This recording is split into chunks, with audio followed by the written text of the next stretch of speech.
A new Christopher Nolan film is akin to a seismic event in the industry. Fans and critics alike clamor to watch his work in the theater. Nolan's adaptation of Homer's epic poem, The Odyssey, is set to release on July 16th of this year. Due to its highly influential nature on both literature and narrative structure as a whole, any large-scale Hollywood production that deviates from the source material is bound to garner much controversy. While there are many films that draw inspiration or adapt parts of Homeric epics, this is by far the most popular one to date. Few individuals will agree on a collective definition of a successful adaptation, so the goal of this video is to introduce you to works that you might not have heard of while discussing their relevance to the Odyssey. Nolan has directly stated that two major inspirations for the film are Akira Kurosawa's Ran and Andrei Tarkovsky's Andrei Rublev, two epics that approach the notion of spectacle from disparate angles. I'll be discussing multiple adaptations of Homer's texts here. Some are directly inspired by the overarching narrative set forth in the Iliad and the Odyssey, others retell the story through the lens of another character, and most completely alter the story itself while maintaining a spiritual structure across various artistic mediums. We will also cover tangentially related works. The Odyssey's ever-changing nature, rooted in oral tradition spanning thousands of years, is a testament to the power of narrative itself. Interpretation of the text is a collaborative exercise. Its place in the Western canon and epic cycle has long since transcended Homer's sole authorship, birthing a myriad of artistic renditions. If pressed to pick three essential male poets to sum up the Western canon, my choices would consist of Homer himself, Dante, and Virgil. The Odyssey and the Iliad are relevant to the latter individuals, as Odysseus himself appears in the Divine Comedy, while a Trojan soldier named Aeneas is the protagonist of the Aeneid. Published in 19 BC, the Aeneid structure bears many similarities to that of the Odyssey, consisting of multiple books as well as a heavy emphasis on Greco-Roman divine intervention.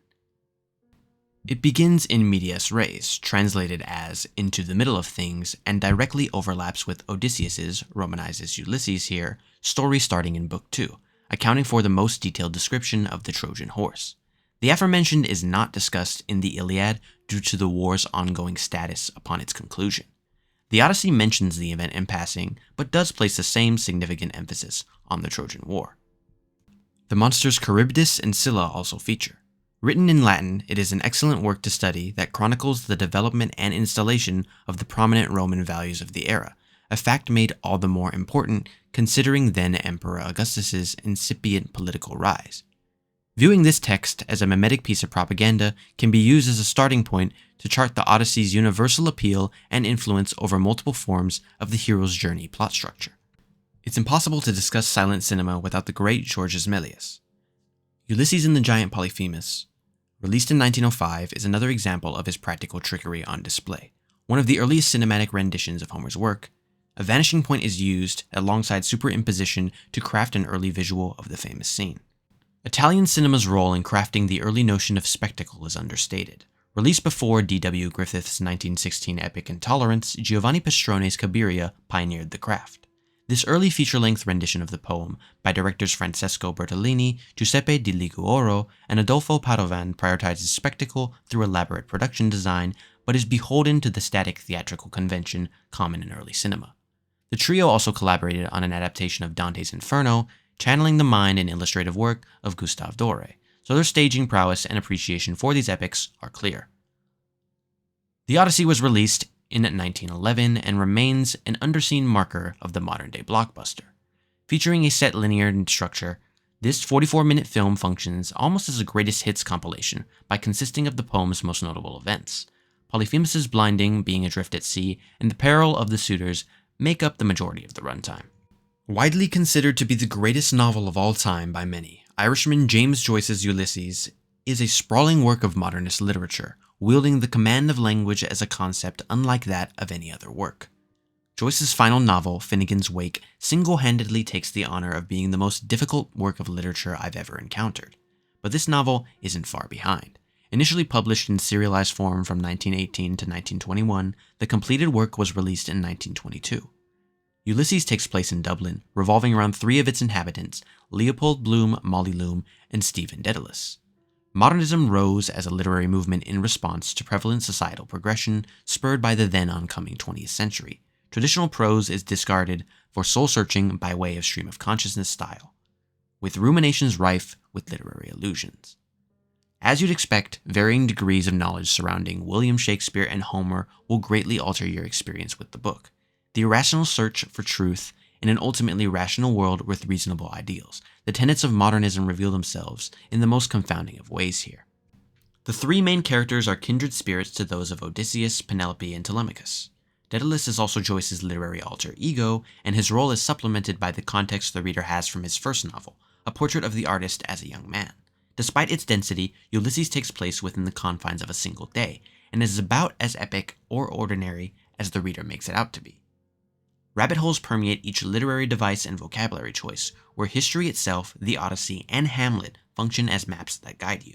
Split into 18 episodes that correspond to Homeric allusions, the labyrinthian nature of the story can be explored further through the Lanati and Gilbert schemas, which operate as outlines initially given to his friends. The following is one of Joyce's quotes regarding the content of the novel. "I've put in so many enigmas and puzzles that it will keep the professors busy for centuries arguing over what I meant, and that is the only way of ensuring one's immortality." Helena is a 1924 German silent epic based on the Iliad, cementing its tangential relation to the Odyssey. Director Manfred Noel was clearly inspired by the established notion of spectacle set forth by Cecil B. DeMille and Abel Gance, but some believe that the emotional weight that they were so successful in conjuring fails to appear here.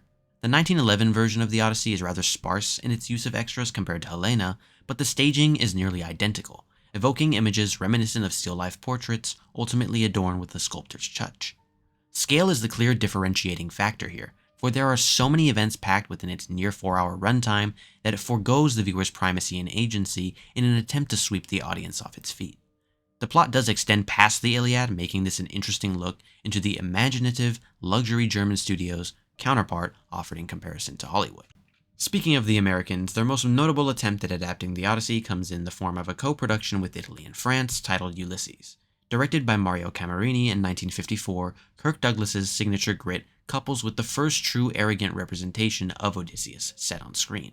As you'd expect, this is a relatively condensed version of the tale that features a colorful visual palette commonplace in epics of that era. Circe and Calypso are morphed into a single character, and Ulysses' encounter with Nausicaa is framed as the ultimate inciting action. The practicality of the effects harkens back to Méliès, where each landscape frames itself as a foreign, uncharted land. Nonlinearity plays less of a role in this adaptation, and this is a textbook example of the classical Hollywood structure in full effect. Ulysses remains a solid piece of studio filmmaking worthy of your attention. Certainly not belonging to the upper echelon of Robert Wise's filmography, the 1956 film Helen of Troy still manages to maintain the technical competence we associate with the Hollywood stalwart. Maestro Max Steiner's score does much of the heavy lifting, working in to usher the splicing of action and diplomacy present within this depiction of the Trojan War. Shot in CinemaScope, Wise's propensity to amplify any given material is present, but the portrayals of each character lack charisma and screen presence. Mythological elements are discarded in their entirety, a choice that works far better in the 2024 film The Return, which we'll discuss later. This deviates too far from any Homeric staple to be considered faithful in any sense of the word, rendering itself as a thought experiment above all else. Leave it to Jean-Luc Godard to bring forth the metacinematic. His 1963 film Contempt adapts the great Italian novelist Alberto Moravia's El Disprezzo, which was inspired by Moravia's role as a script doctor on the production of 1954's Ulysses. Both works center around writers who are asked to work on a script for a film adaptation of the Odyssey while dealing with strife in their personal relationships. Characters behave based on their poetic counterparts, real-life selves, and icons. The legendary Austrian filmmaker Fritz Lang plays himself, adding to the work's self-referential status. While Godard's continuous experimentation with the medium resulted in various deconstructions of the art form, he never quite replicated the uniqueness of Contempt. An exercise in therapeutic suppression and the subsequent inevitable revelation that ensues, the Frenchman's irritability, genius, and petulance all rear their heads through a non-textual analytical framework. Olivier Assayas's Irma Vep is a perfect companion piece to this film, as both leads, Maggie Cheung and Brigitte Bardot, play past, current, and future versions of the director's wives, resulting in a meta mishmashing. These films also parallel foundational works of their respective art forms, Les Vampires and the Odyssey, embedding them into their identity. The journey depicted in Contempt is one that surrounds the titular feeling. It transmogrifies into a shadow that casts over the very characters that Godard creates. The way the Odyssey adaptation is positioned within the film is insurmountable, signifying a postmodern tinge that latches onto all art forms eventually. I view Godard's later essayistic work as a simultaneous prolonging and acceptance of the fact that he will never discover all that the art form has to offer, despite already unearthing so much. This parallels how modern readers, no matter how well versed in ancient Greek, will never truly be able to engage with an original manuscript of the Odyssey. Supplemented by the questions surrounding Homer's true authorship regarding the text, the lingering question remains: does the interpretation die alongside the author? Contempt poses all this and more. Duccio Tessari's The Return of Ringo follows Captain Montgomery Ringo Brown in his quest for vengeance in the wake of his family's slaying. Its presentation owes much to both John Ford and Sergio Leone through respective employment of the sporadic run-and-gun action style, alongside heightened uses of the close-up. Odysseus' return in the nick of time to rescue his family from impending doom has already struck for Ringo, leaving him to seek revenge with nothing to lose. The narrative structure holds much of the weight. A lean approach is preferred in this world. Fans of traditional spaghetti westerns and those who seek any broad Homeric thematic resonance will enjoy the film, as well as the fantastic Ennio Morricone score. For Homeric purists, this 1968 Italian language miniseries is the closest we have to a truly faithful adaptation of the Odyssey, offering spirituality over spectacle. Featuring Irene Papas, perhaps the finest Greek performer ever, as Penelope, the series blends surrealistic elements with an ornate attention to detail. It contains a comprehensive account of the events, supplemented by the true-to-life filming locations in Yugoslavia. Scale and grace are balanced in a manner that never feels rushed, partly due to its 400-minute runtime. I consider this essential viewing for readers and believe it to be a strong, comprehensive imagining of classicist translations like George Chapman's. Among the many oniric films to emerge out of Hungary's Miklos Jancsó's career, Electra My Love can be likened in scope to that of a Hieronymus Bosch painting. Released in 1974, I consider this film tangentially related to the Odyssey. Electra's parents are Agamemnon and Clytemnestra, who each play larger roles in the Homeric universe, and Electra is also the main protagonist of two iconic Greek tragedies penned by Sophocles and Euripides. Invoking historical relevance through technological confrontation, Jancsó invokes Federico Fellini, particularly Satyricon and Armacourt. The simple use of panning here is unparalleled. A sparing 12 total takes comprise the 70-minute runtime. Extras play a significant role because of their purposeful staging, contributing to the mosaic-like atmosphere. The director frames this work as a parable for the idea that revolutionaries must continually renew themselves, a statement that goes hand in hand with the ancient Greek concept of ritualized friendship, contextualizing it in the form of rebellion through a return to community. Of course, Odysseus' quest can be also viewed in this way. Iphigenia, released in 1977, takes place before the Trojan War and follows the titular character, also a daughter of Agamemnon and Clytemnestra. When Artemis's deer is killed, an oracle insists upon a sacrificial replacement in exchange for the desired passage that Agamemnon's army requests. Iphigenia is set to marry Achilles while her father prepares her eventual sacrifice, leading to a parable of misfortune. Odysseus' subsequent rebellion against Agamemnon after discovering his plan is akin to Achilles' feelings toward him in the Iliad. The Greek influence of the cast is led by Michael Kakoyannis, providing for an excellent blueprint for a future Homeric-inspired work. The next two adaptations are completely disparate in style, yet still contend for the finest adaptations of the poem. Ulysses 31 is an anime series with 26 episodes that aired from 1981 to 1982, offering a futuristic take on the Odyssey, beginning after Ulysses enrages the gods. The heroics of Flash Gordon and the esoteric tone of Interstellar 5555, the story of the secret star system, fuse into a splendid reimagining rife with scientific anomaly. As a lover of landscape cinema, I would nominate Italian filmmaker Franco Piavoli as the foremost representative of free verse visual poetry. Released in 1989, Nostos the Return features little spoken dialogue, and when it arises, it is in an unknown Mediterranean language without subtitles. The genre of landscape cinema prioritizes the visual above all else, resisting conventions outlined in narrative theory. Storytelling is secondary at best, oftentimes entirely discarded in favor of forming connective tissue bound by recollection of personal memory.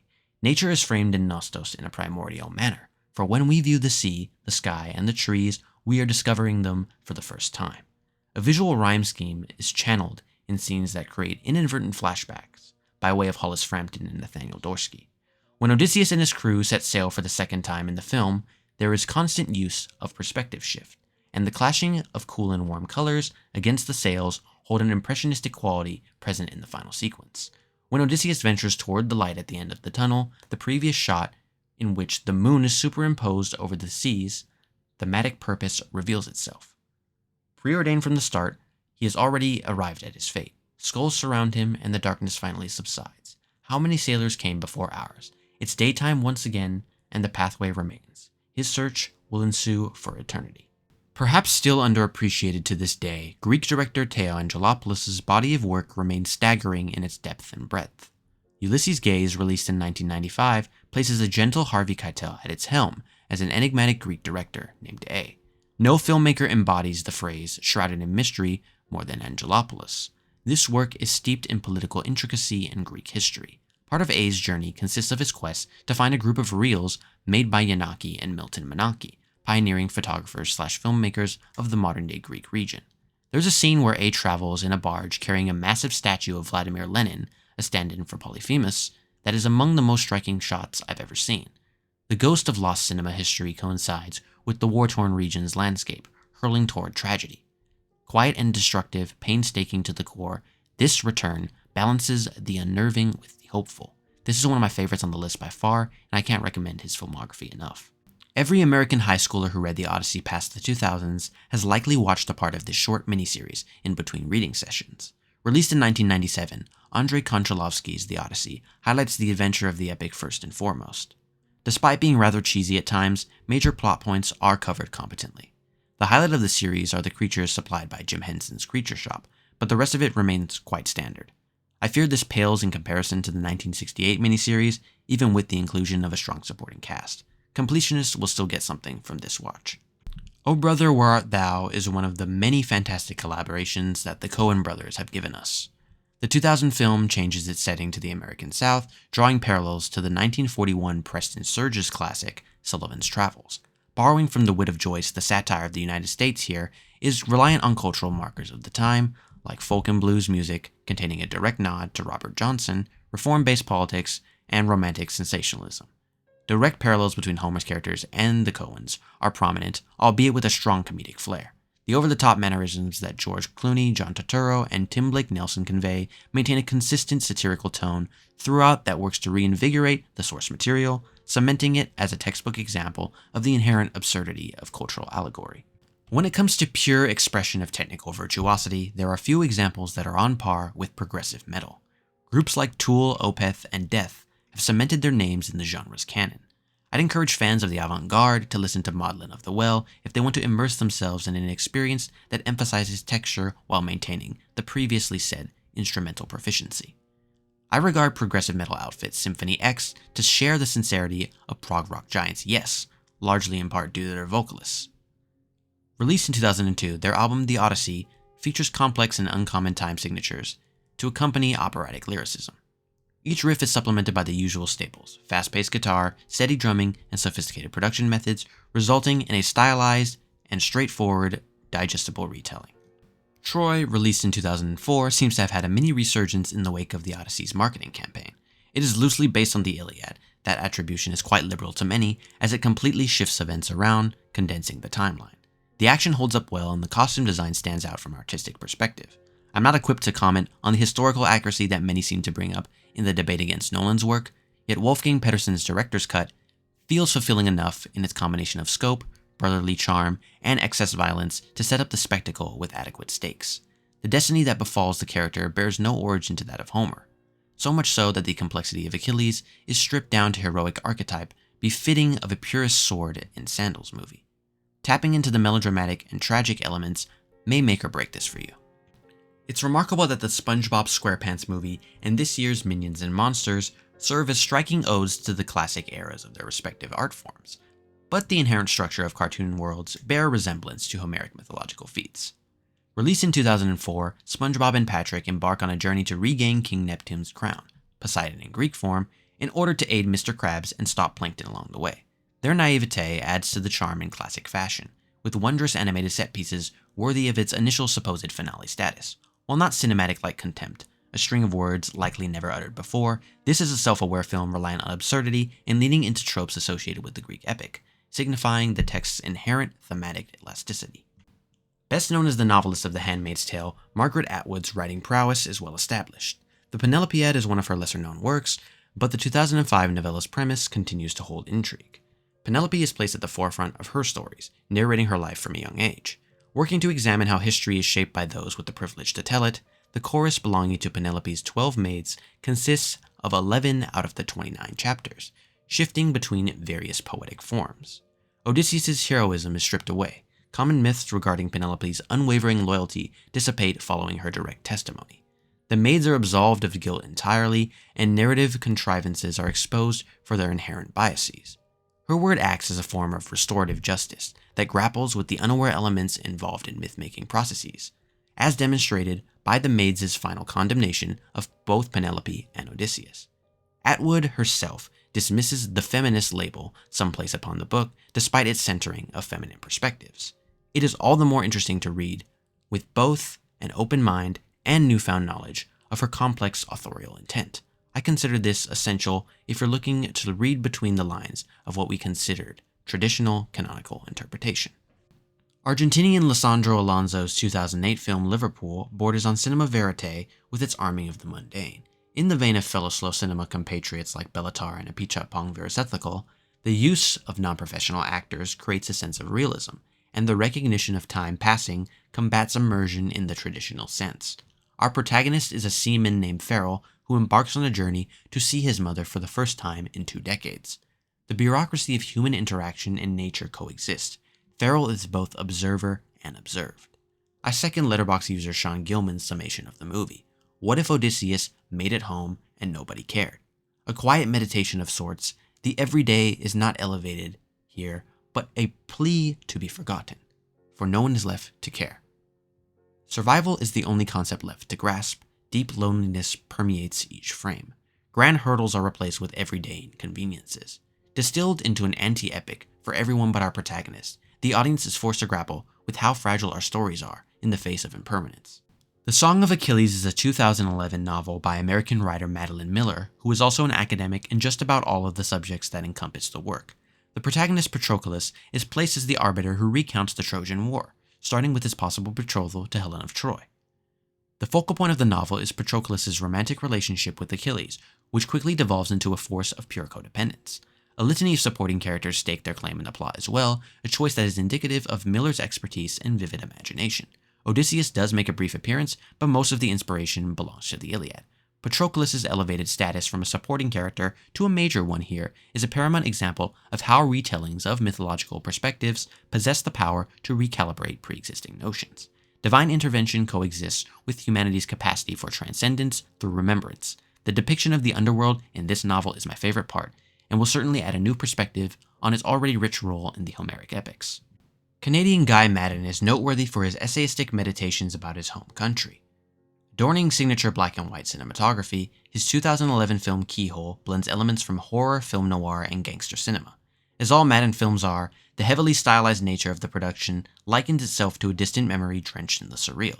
Ulysses Pick, played by Jason Patrick, encounters an assortment of Homeric apparitions, often in the form of ghosts who inhabit the house he lives in. The choice to condense the entire landscape to a single place reminds me of the method of loci, a mnemonic technique in which the individual uses spatial association to remember different pieces of information. In Keyhole, this is utilized as a narrative device to construct Pick's relationships and past actions. The supporting performances in particular enhance the film's abnormal presentation, making this a wholly original reimagining. How Big, How Blue, How Beautiful is English band's Florence and the Machine's 4th studio album and my favorite of their discography. Released in 2015, Welch's musings center around the catastrophizing feelings plaguing a post-breakup period. Oscillating between powerful ballads and sentimental musings, the listener is thrust into an emotional shipwreck where the concept of nostos is examined through a majestic discovery phase. Aptly named The Odyssey, a visual album released in 2016 for How Big, How Blue, How Beautiful, starring Welch herself. Vincent Haycock's direction evokes shades of cinematographer Emmanuel Lubezki's work with Terrence Malick, contrasting urban decadence with romantic decay. Haycock described the film as, "The Odyssey, like the epic poem by Homer, is a journey. It's Florence's personal journey to find herself again after the emotional storm of a heartbreak.